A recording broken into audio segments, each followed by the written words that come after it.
Oh, hey, Tori. Let's see.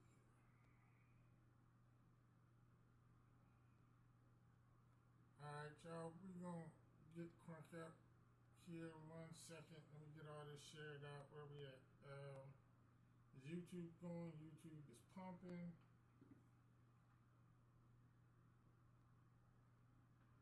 YouTube is pumping. TikTok is going.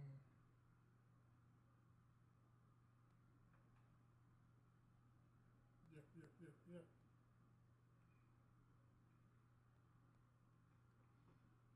Yep, yep, yep.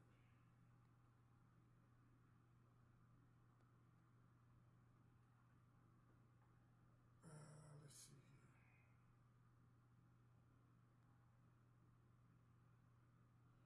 All right, let me give this a few minutes and let TikTok push this thing out.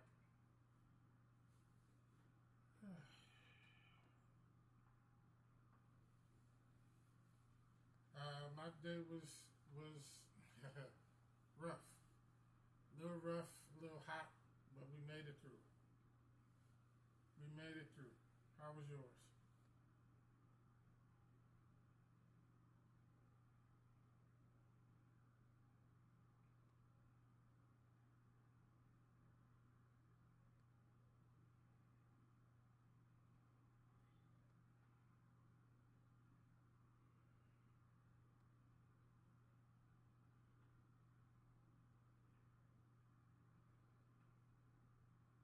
Make sure you share this live out. Share it. Hit that like button. Tap the screen. We want to run these likes up. Share the live out. We gonna talk some nerdy camera stuff tonight, y'all. Share the live. Y'all know y'all got people that want to hear the nerdy stuff. And yes, if anybody asks, I am drinking my water out of the jug. Yes, absolutely. Make sure y'all share the live out, man, for me. Share it. Hit that like button as you come in. We're gonna talk about some cameras. So anybody that's in the camera space, man, um, there's been some camera drops past few days that pretty interesting. It's been a shakeup, but we gonna talk about it though. We gonna talk about it. We gonna talk about um, what the cameras are, what they can do. If they're just hype, if they the real deal. We gonna talk about it, man. So y'all share this out. Um, Hit that like button, tap the screen. Just keep tapping the screen.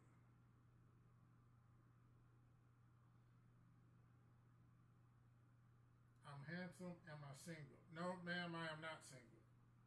No, not at all. Nope. I have somebody. She's a very nice woman. Very nice. Very sweet, beautiful woman.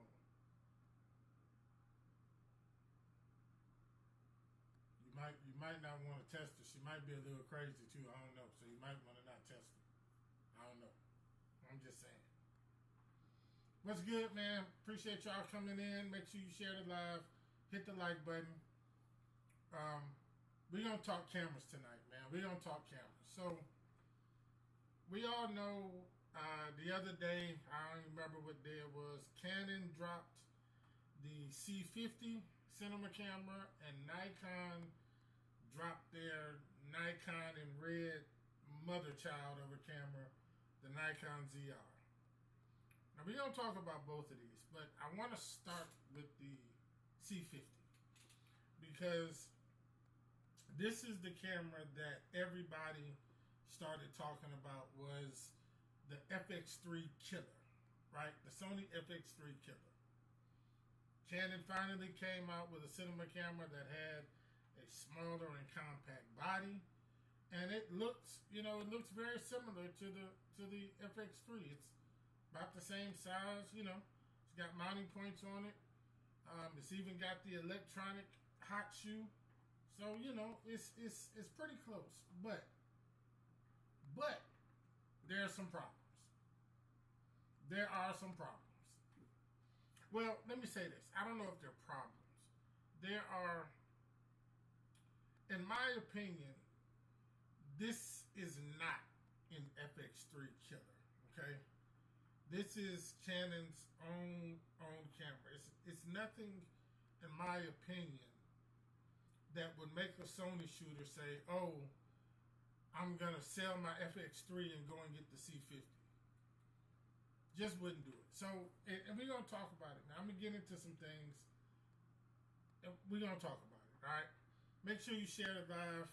Hit that like button. I need y'all tapping that like button, man. Like, just keep tapping. Just tap. Just tap until your fingers hurt. Just keep tapping. Just tap, tap, tap, tap, tap. Just tap, tap, tap, tap, tap. Keep tapping. Tap it up. Double tap it. And then tap some more. All right. So the Canon C50. So first, let's talk about some of the features of this camera. All right. One of the main features, and I think that everybody was kind of excited about, was that Canon finally gave us a camera with OpenGate. Now, I've talked about OpenGate before. For me, OpenGate is not a big deal whatsoever. It's one of those features for me that's great to have if it's there, but if it's not, I'm not missing it. Now, I've heard some people say, "Oh, well, once you shoot with it, you'll see." Man, maybe. I don't know.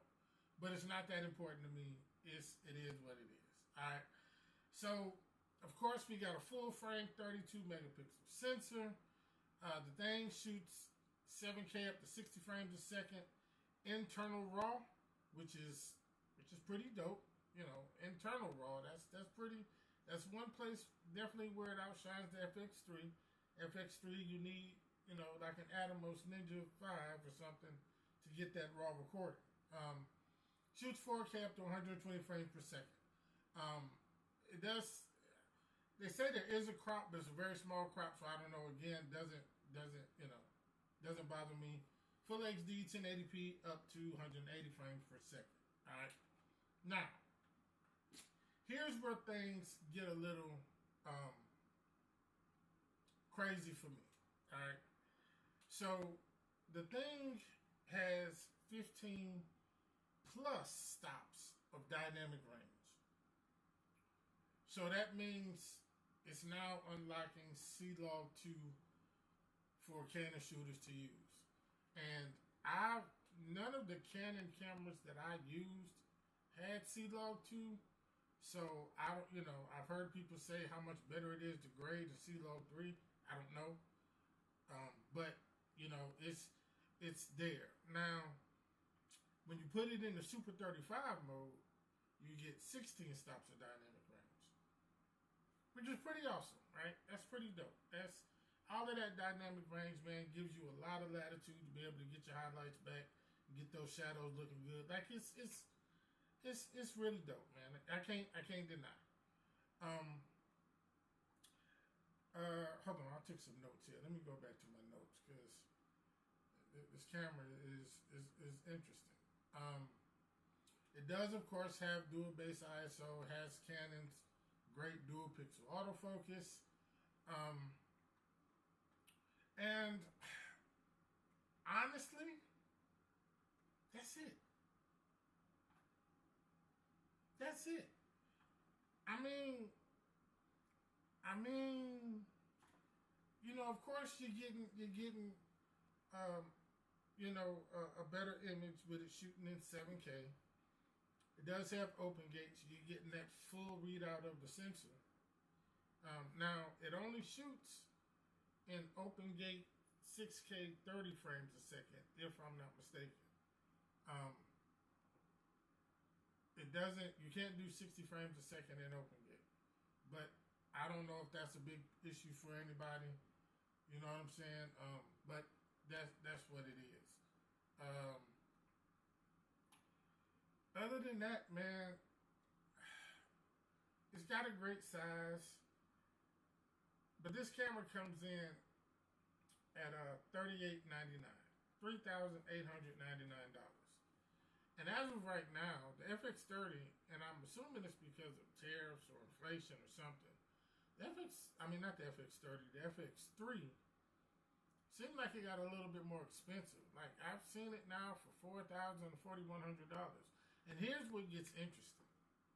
Here's what gets real interesting. If I'm looking for a camera, I don't have anything, and I'm looking at these two cameras. The C50 shines. It's the newer camera. It's, really a couple $100 cheaper, which is crazy. Shoots an open gate, shoots a 7K. Actually, I think it's 6K oversample from 7K. I think it's outputting the 6K. Don't quote me on that. I think so. And it's, like I said, it's a couple $100 cheaper than FX3. So in my mind, yes, I'm getting the C50. I think to me, that would be a no-brainer. But in saying that, it still does not make it an FX3 killer. The reason why it doesn't make it an FX3 killer is that the FX3 is a 5-year-old camera at this point. You can't be a killer trying to compete with features and specs of a camera that's 5 years older than you. That doesn't make sense. So it can't be an FX3 killer.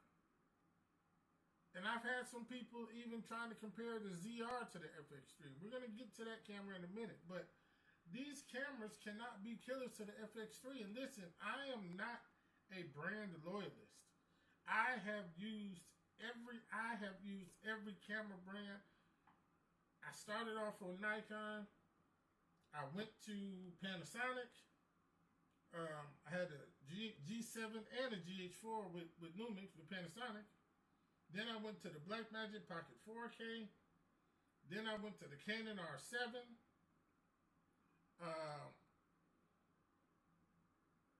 What was after the R7? Then I had the Canon R5C. And now I'm shooting on a Sony FX30. I'm not a brand loyalist. So this is not just me trying to hype up the FX3. It's just that you cannot come out and try to compete with a camera that's 5 years older than you. That just doesn't make sense. Doesn't make sense at all. Appreciate y'all coming in. Share the live, man. Hit the like button. Let's get these likes up. Where my likes at? Let's get these likes up, y'all.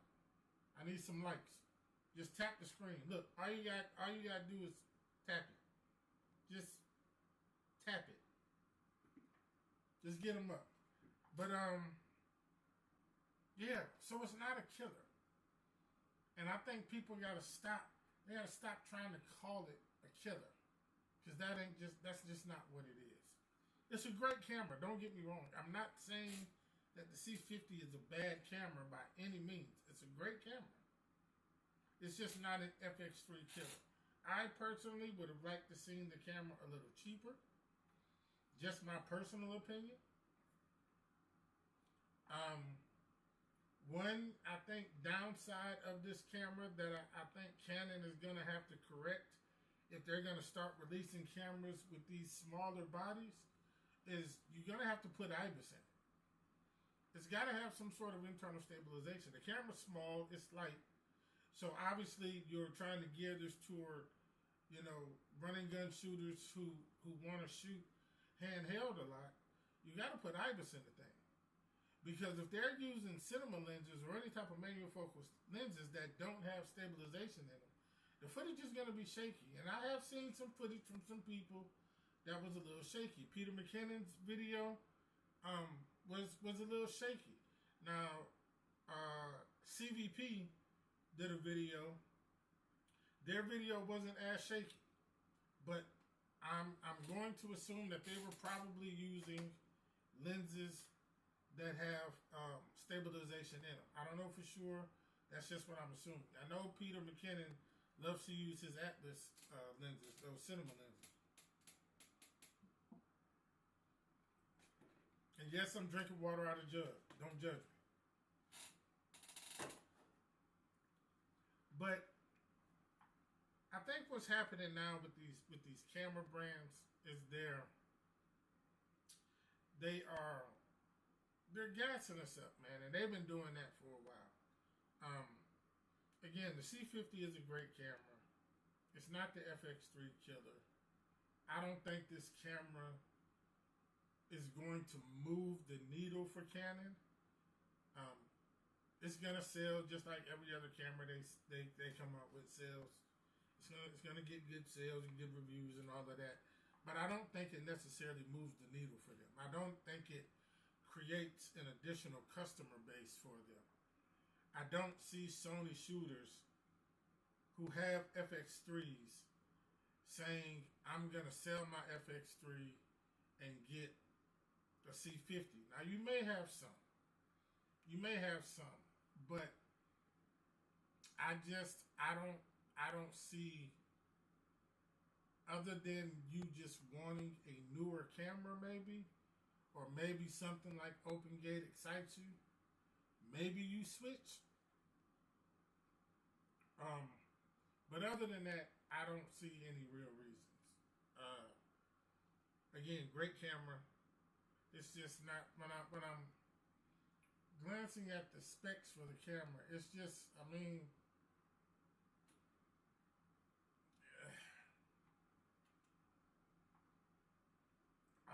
it's just, it's not, there's nothing in it, again, that's just, mind-blowing about it. Other than Canon finally gave us a camera with OpenGate. Something, Lumix been doing, but we ain't gonna talk about that. Blackmagic Pixels, all these cameras that had OpenGate a year or so ago, a couple years ago, 3-4 years ago. But we ain't gonna talk about that though. So, yeah,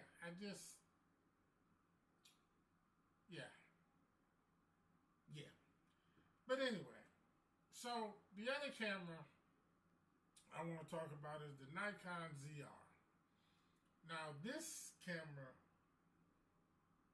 is very interesting to me.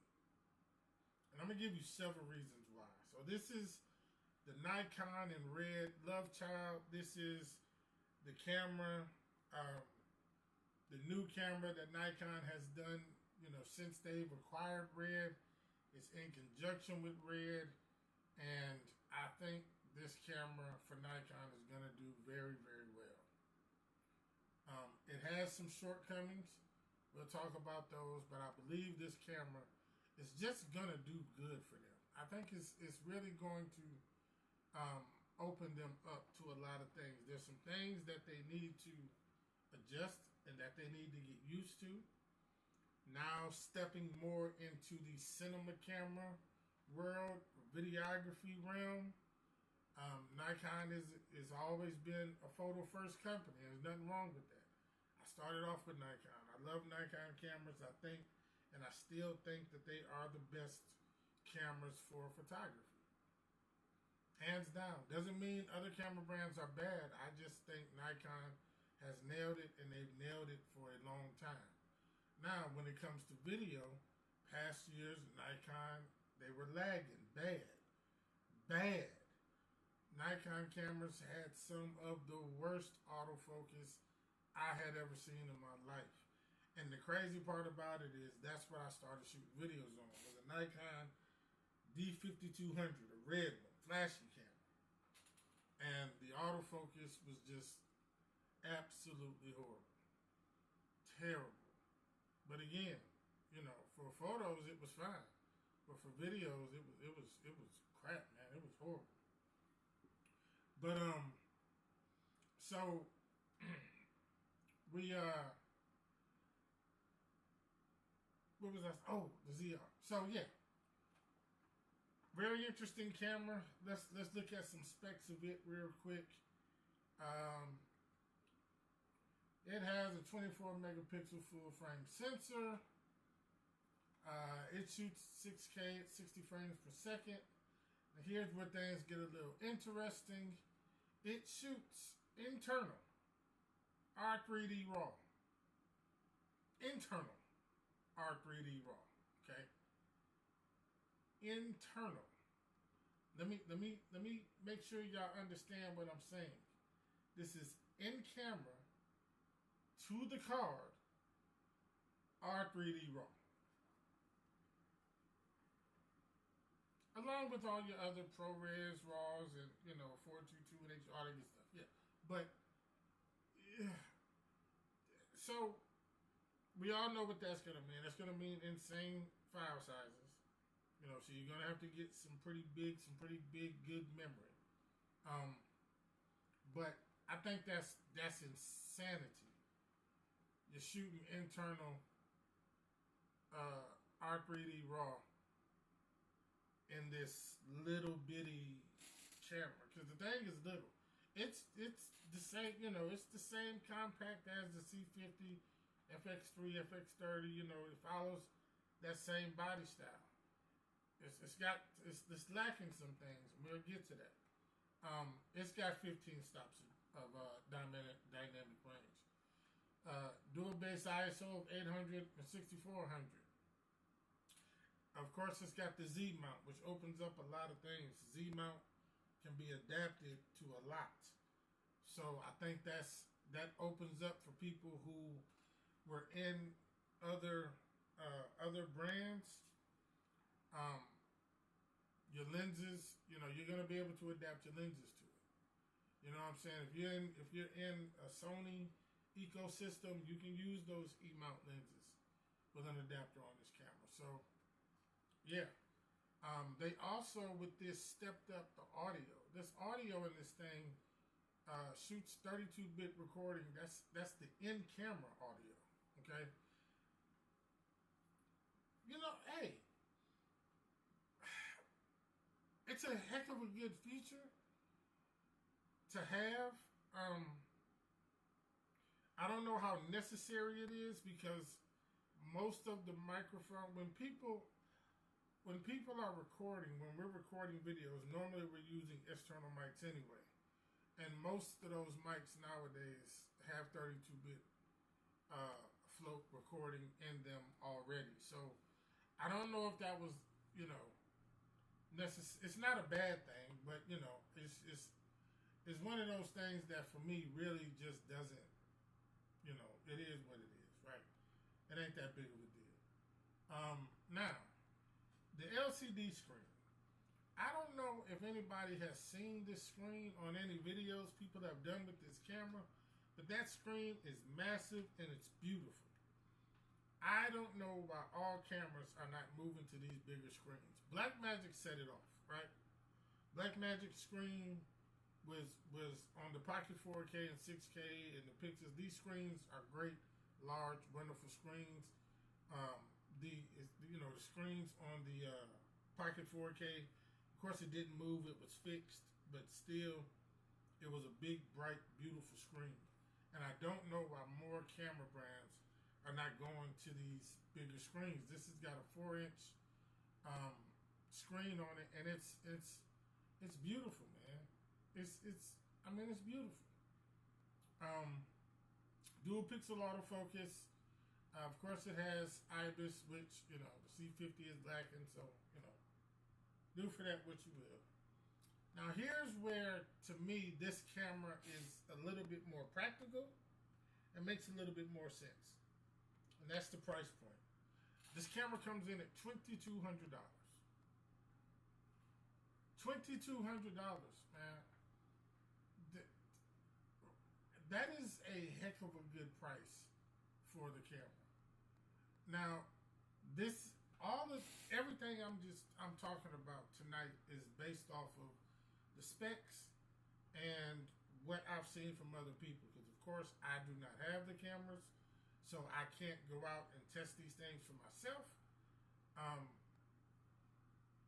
When it becomes available I'm thinking about renting them just so I can use them myself. But we'll see about that. We'll see. But the ZR definitely, to me, is the more practical camera. And I'm going to say this, and this might be a little controversial, if you're gonna talk about something that could possibly be an FX3 killer, for me, the ZR is a little bit more comparable to the FX3 than the C50. Spec-wise, I think they're closer. The C50 just kind of takes off on some things. Of course, with the open gate, the 7K, all of that just kind of zooms away. I think the ZR is a little bit closer. Now, Nikon did miss on some things. The body of this camera is definitely not cinema-like. It's got one thread hole at the bottom of it. And for those of us who have used cinema cameras, we know when you rig these things up, you kind of want more mounting points. Even though you're going to put a cage on it, some of these cages mount top and bottom to keep them tight on the camera. It does not have any locking pins on it. So I think as far as customizable buttons, it's got some, but again, I believe that when we're talking about cinema cameras, we just want more, right? We want a little more, and I think Nikon missed in a couple of areas there. I really do.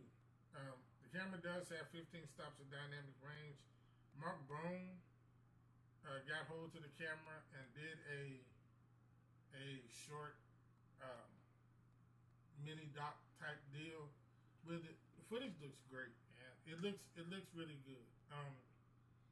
I have never used R3D codec, so I don't know how easy that is to grade. I don't know, the ins and outs of it, but I don't know. I think it's more comparable to the FX3, even though it also can't be an FX3 killer because, again, FX3 is a 5-year-old camera at this point, so whatever. But I think it's definitely more practical. I think for $2,200 you get a lot. Whatever issues, every camera when they first come out has software issues that the companies will fix and firmware updates. So, to anybody that's looking for a camera, I would always suggest waiting a month or two after the camera has been released to let people figure out those bugs, let Canon and Nikon know what those bugs are so they can start sending out firmware upgrades and get that stuff taken care of.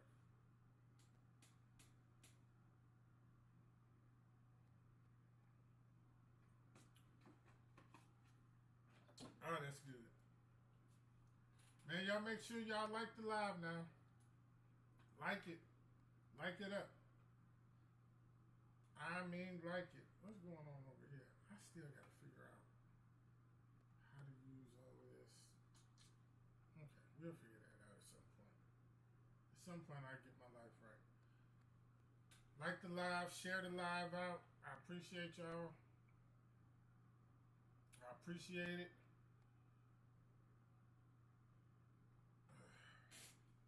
But anyway, the ZR, in my opinion, is definitely I think it's a great buy for $2,200.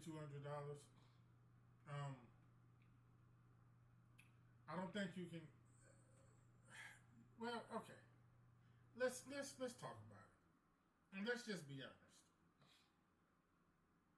In 2025, can you really go wrong with any camera that you buy? Honestly. There's nothing out right now that has been released by a major brand that's bad. So when we're talking about these cameras, I think what thing we got to realize is that we're talking about, those of us who are just, tech nerds and geeks. We just like to talk about this stuff. But whether you decide to buy a C50 or an FX3 or FX30 or one of the new Fuji cameras, Lumix cameras right now are rocking that, what is it, the S1 Mark II, man, the S5s, the S1R, these cameras, man, are rocking.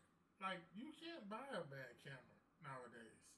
So you've gotta look at this and you've gotta take it for what it is. These cameras is something that we talk about because it's fun to talk about, but it's not gonna make or break your filmmaking or your videography.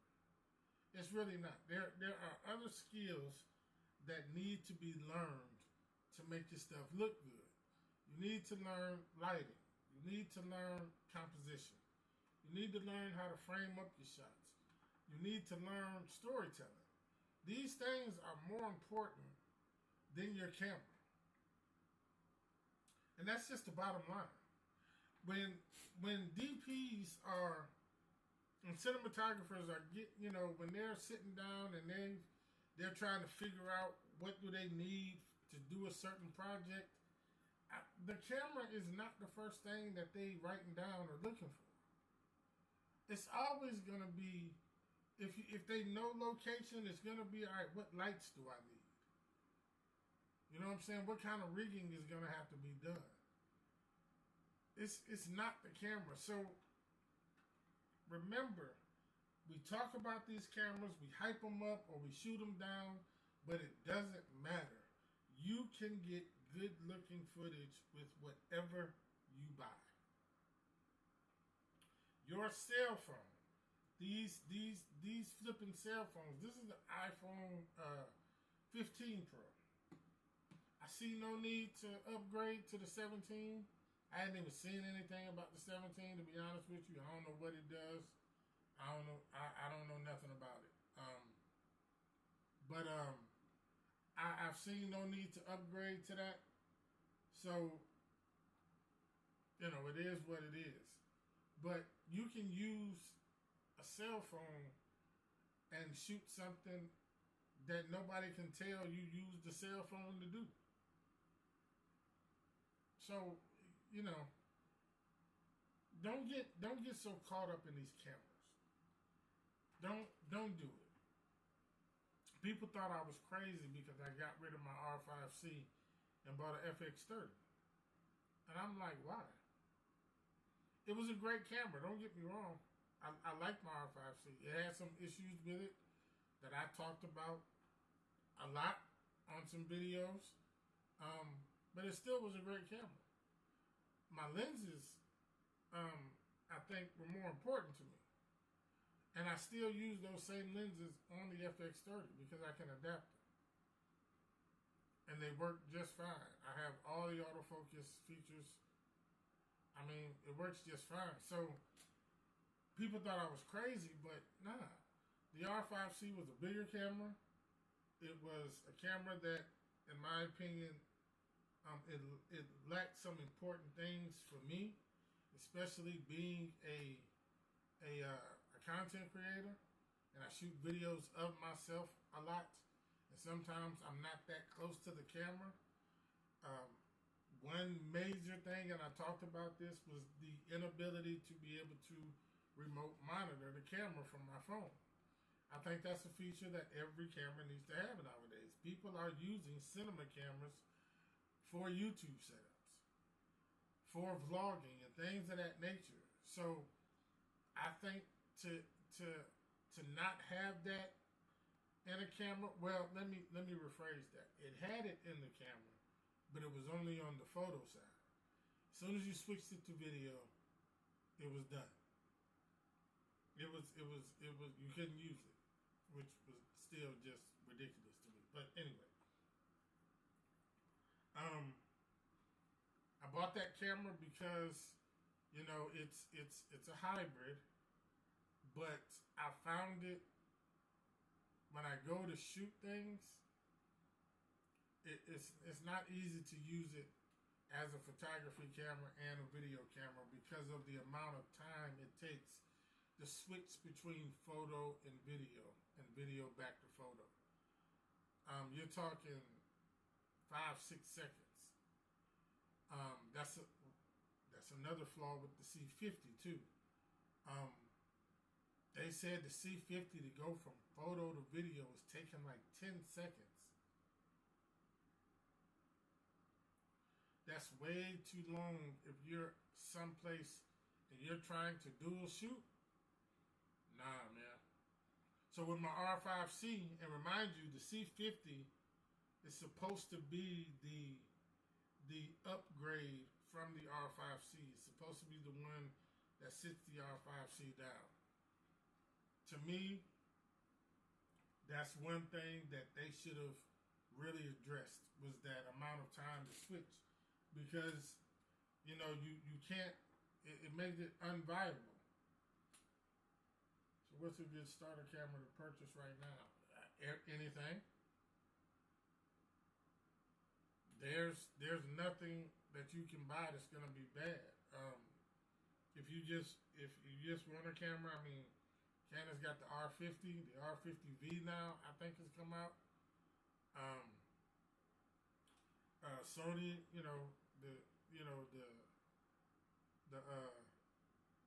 what is it? The ZEV1. Sony, they haven't come out with anything this year, have they? No. There's a lot of cameras that are just good. If you want, used older cameras that are cost efficient, that still take good pictures and good video. I mean, the R8 is under $1,000. It's a great camera. The R7, I'm sure you can get the R7 for under $1,000 now. It's great.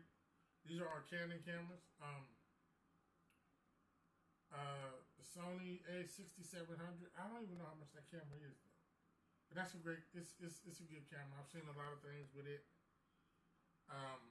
It all depends on what you want to do, how you want to use your camera. I've always suggested to people that are just starting off, your cell phone has a great camera on it. Use it. Download something like the Blackmagic Camera app that's going to give you a little bit more functionality over your camera, and use it. And you can learn. You can really get some good footage and take some great pictures with it. So, but there's you can go on Amazon and just search for cameras, and other than those non-name brand cameras that pop up for $17 saying that it shoots in 5K and all that, don't get one of those. But if it's by Fuji, Canon, Sony, Nikon, Lumix, one of the major brands, then it's a good camera. And it's going to be more than capable to do whatever it is you need it to do.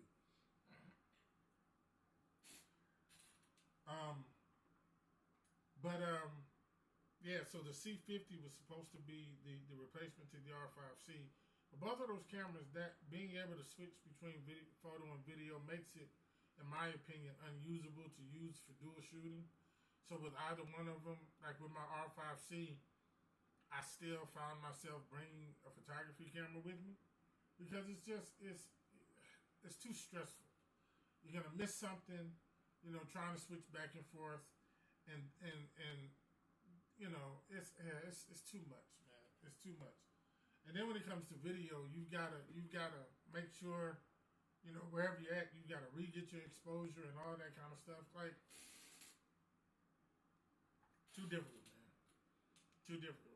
Even when I had my R7 and I had an R8, those were great cameras, but I'll never use one camera for dual purpose.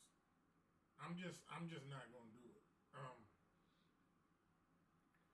It's stress. I don't like stress.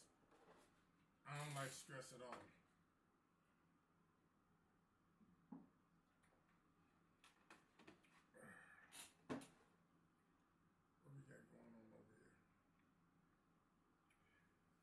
So one of the other things that's been happening lately, and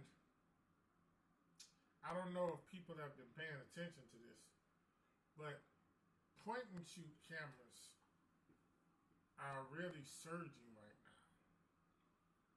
now.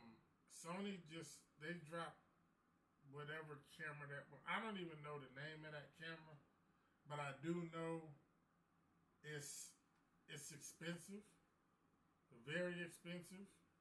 I think it's supposed to try to compete with the Leica Q3.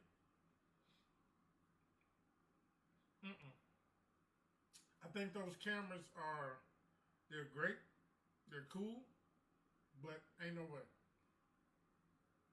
Even the Fuji X100V and now the 6. The X100V was a great camera when they released it, and then it became some sort of a cult classic because the resale value on that thing went up. And I just I couldn't understand it. I almost bought one. I will say that. I almost bought one, but instead, where's my camera? But instead, because I wanted a Fuji camera. So instead, what I went and got was this. And this is the Fuji X-A5. It has all of Fuji's film emulations in there. And it takes great pictures. It's small. I went and got a little lens on it. I'm going to do a video about this camera and lens. But it's an older camera, but it still takes great pictures. It gave me the Fuji look that I wanted. It's a pocketable camera. I'm good. I'm not paying. The X100V, man, shot up to $2,000. I think the camera was like $1,300 or $1,400 when it came out. It's more expensive now, and this has nothing to do with tariffs or inflation because the price has been up that high before any of that. The camera went up in price. Like, you gotta be crazy. There's no way.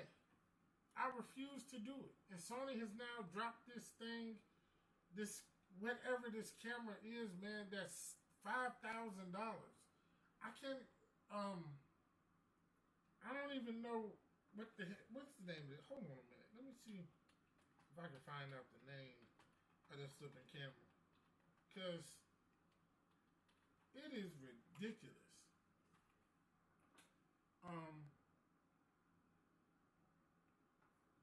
Let's see here. Yeah, the RX 1R Mark III. Yeah, that's it. That's it. Ridiculous. Look. Who is this? On Adorama. The thing is $5,098. Man, alright. Okay. That is absolutely ridiculous. Ridiculous.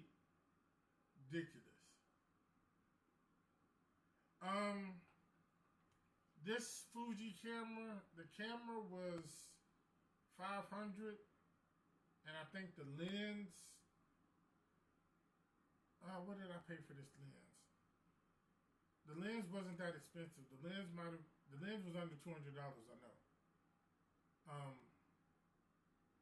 Yeah, but the camera I got used on eBay, and I paid a little over $500 for it, which is a great price for a Fuji camera.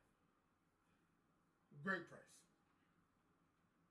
But yeah, the Sony R1 RX R1 Mark III, $5,000 for a point and shoot camera. And of course now, you're going to have a lot of people that are going to buy that camera, and that probably have already bought that camera. Absolutely insane to me.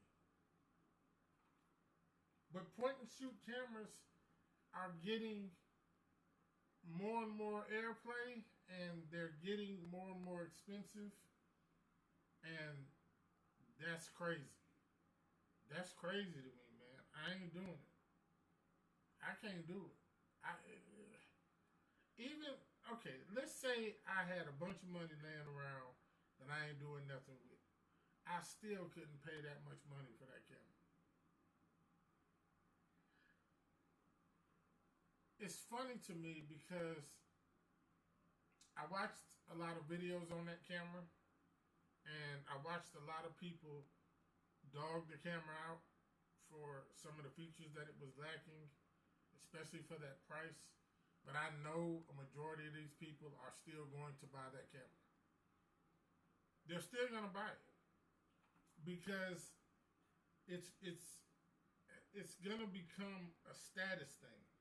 To me, just like the Leica Q3 camera, it's a status thing.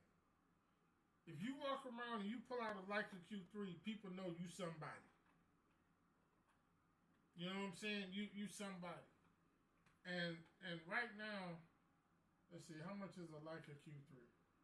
Right now, you can get a Q3.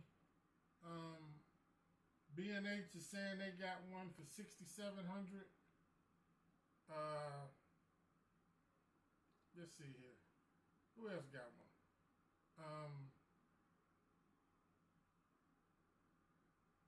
No, everybody about the same. Actually, let's see. Yeah, everybody's about the same, man. Between $6,700 and $7,000 for a point and shoot camera.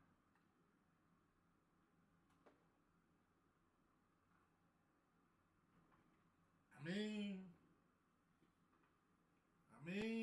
you know, hey, if that's what folks want to do, man, then I ain't, then it's all good. But nah, man, that's crazy to me. That's pure status, right? That's pure status. Now, don't get me wrong. We know Leicas take good pictures. We know that. We know it takes wonderful looking images. We get it. We know that this Sony camera probably takes really good images, man. Like, the quality and the greatness of the camera isn't in question. It's the purpose of these cameras. For almost $7,000 for a Leica Q3, and this is a camera that you're not showing up to a professional shoot to use. You're not going to show up to somebody's wedding with this Leica Q3. They're going to look at you like you're crazy, even though the camera probably would take great pictures. It's just not going to cut it. You're going to show up with an R5 Mark II,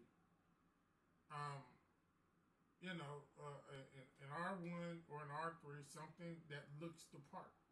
So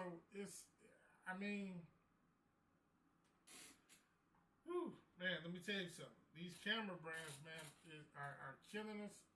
These point and shoot cameras, again, probably are great cameras. I would never buy one, not for that amount of money. I almost bought that X100V, but when I got this one, the XA5, I took it to, where was that? St. Louis, and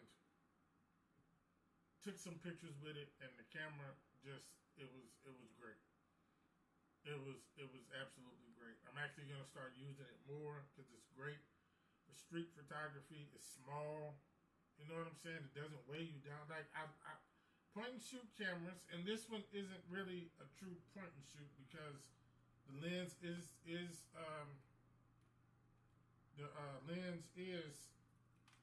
detachable, so it's not technically a point and shoot, but it's still small.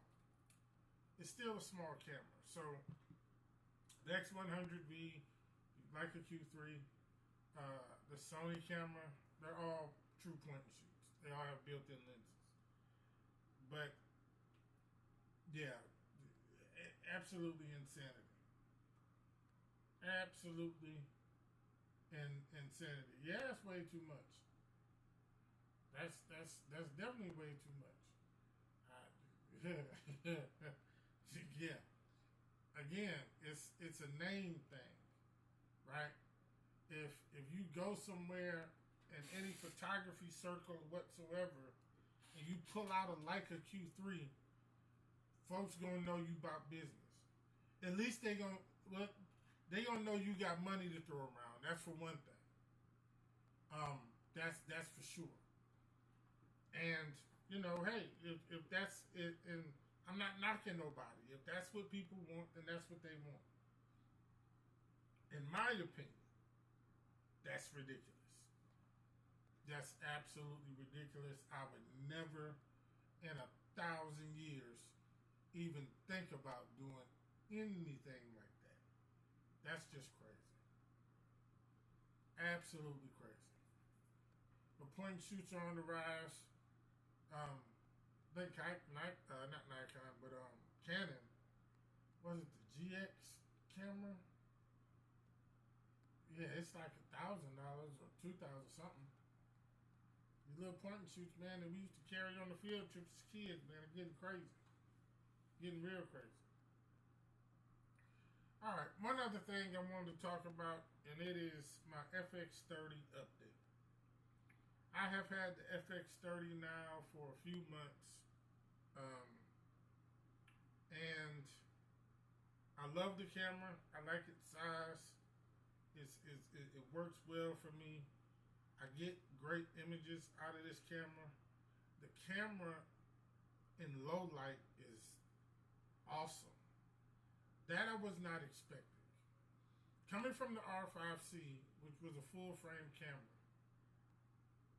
I believe the FX30, in my opinion, from what I've shot, looks better in low light than the R5C did. I don't understand that because technology and spec wise it shouldn't be, but the FX30, man, really it impressed me. It really did impress me. One thing with the FX30 that, well, I'm not gonna say one thing. There are a couple of things, and I've said this in previous videos. The menu, I'm always going to complain about Sony's menu. I hate it. It's terrible. I know they've issued the update where you can get that Big 6 menu where you can do whatever. The menu system sucks. And I have no idea why Sony is doing that. But I don't know why any camera brand is doing that. If y'all are not looking at Blackmagic cameras and saying to yourself, our menu system needs to be that simple, I don't know what y'all doing. I don't get it. Why do you need that? Man, Sony's menu has 375,420,067 different things to choose from. We don't need all of that. And for all of you Sony shooters that's going to say something crazy, show me where you need all that stuff at. Show me where, in a camera like the FX30, you need Cine EI. Tell me where. Some of y'all use it just because it's there, but tell me where you need it. Tell me where it was necessary in that camera. You're trying to tell me that somebody that is on a set with a Sony Venice or FX9 or even an FX6, that for B camera, they're going to get an FX30? Man, get out of here with that. Get out of here with that. I'm not trying to hear that. Sony can't sell me on that. Can't nobody sell me on that. If I'm shooting something with a Sony Venice, either I rented it or I bought it, whatever the case may be, and I need a B cam, I am not going to get the $1,500 crop sensor camera to use as a B cam. Like, what are we talking about, y'all? For real. I'll go get an FX3. Or maybe even an FX6. I'm not going to get an FX30, man. That's just not happening. I'm sorry. I'm sorry it's not happening. Y'all say what you want, man. But it's not happening. I think that is in the FX30. Yeah. It's just not there. It's not there. The other thing with the FX30, I like S-Log. and maybe, and this might just be user error, and not a flaw, but S-Log itself. I don't know. Sometimes grading S-Log in inside environments, like a setup like this, where I've got lights going and everything, I don't know. It seems like it just looks off. It doesn't look as natural. And I know with the skin tones and Sony's terrible green, I don't know what's up with the green hue, man. With it pushing the, Jesus, that's annoying. But I've learned to deal with it. I've learned ways to circumvent that. But it's still annoying. But when I have the camera set up in these inside sets, I don't know. It just doesn't look natural when I'm using S-Log 3. Now, I'm using the FX30 now for this, and it looks fine.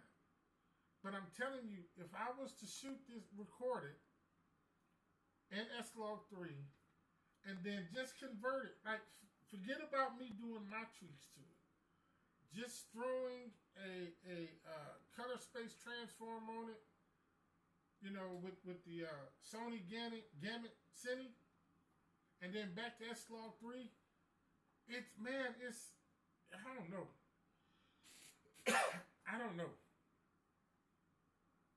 But when I do that with things that I've shot outside, it doesn't do that. So I don't know what it is.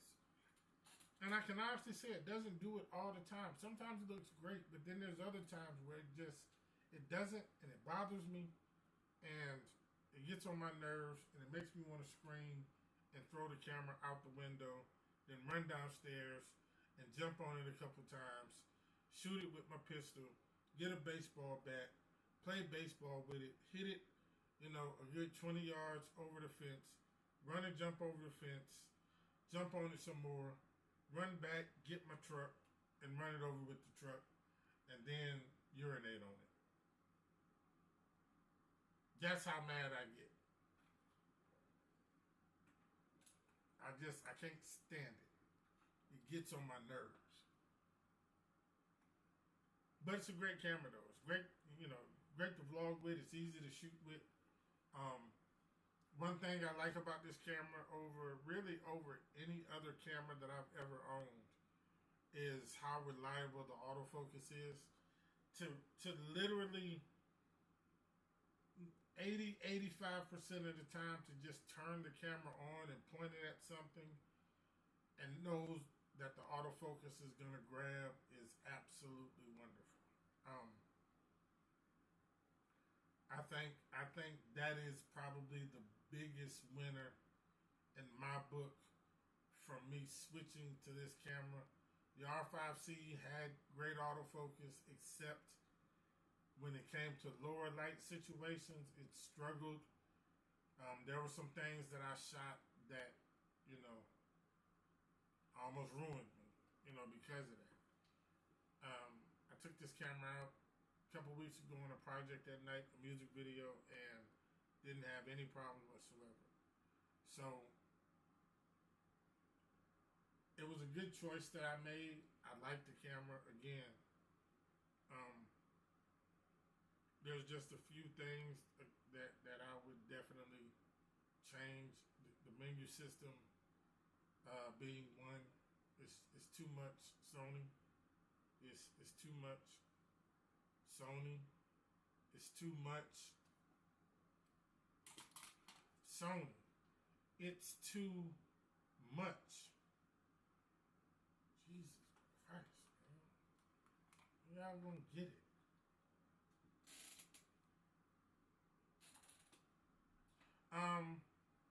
The other thing, I will say that sometimes the image is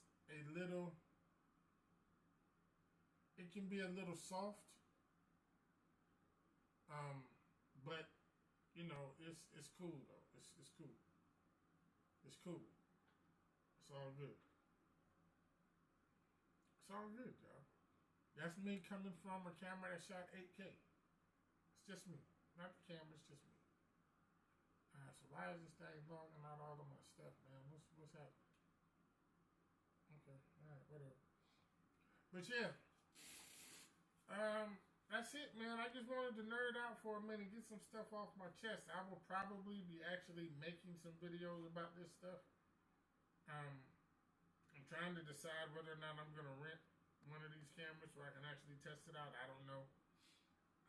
If I have to wait to rent it, it's probably going to be a while because I know definitely the C50 is more than likely on back order. I don't know about the Nikon ZR, but we'll see. If not, I'm still going to make a video about it. We'll see, man. But I am going to get up out of here tonight. I appreciate everybody coming on. I appreciate it. Appreciate what everybody was doing. I still don't know. Like, I still just don't understand how this works, but it's okay. I appreciate everything y'all sent. Y'all know I don't know what that stuff means, but I appreciate it anyway. Be looking out, man. We're gonna do some more stuff. We're gonna chop it up a lot more. So y'all be looking out, man. Make sure y'all tune in, alright? So I will get with y'all at some point here in the near future. I'll probably go live again maybe this weekend. We'll talk about some more stuff. Maybe some other people made some videos and I can criticize their videos. All right.